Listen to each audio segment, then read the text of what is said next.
Bien, maintenant qu'on a créé les deux flux mécanique et flux électrique, on va créer notre bloc moteur. Donc j'en suis dans le document au 2.2 implémentation du BDD, bloc moteur, propriétés, connecteur et variable. Donc à la fin de cette vidéo, vous saurez créer le squelette du moteur sans force. On ne va pas tout de suite détailler les équations de fonctionnement que l'on verra dans une autre vidéo.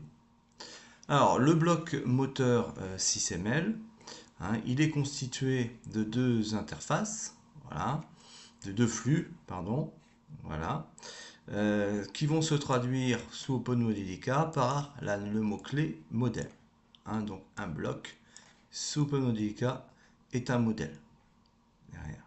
Voilà, donc on va créer un modèle moteur sous OpenModelica, et puis on va construire progressivement la suite. Alors, de quoi est composé notre moteur?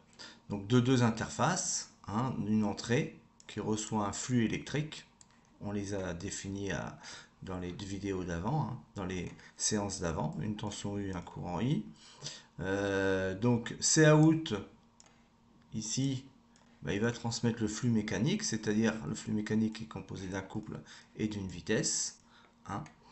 Et ce sera nos deux connecteurs.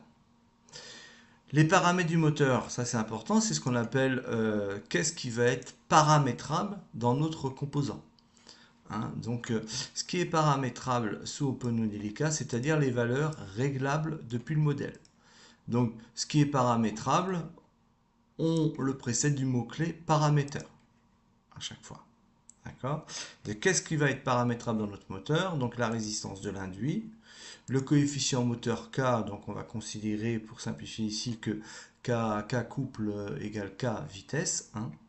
Et puis on va aussi paramétrer le moment d'inertie. Voilà.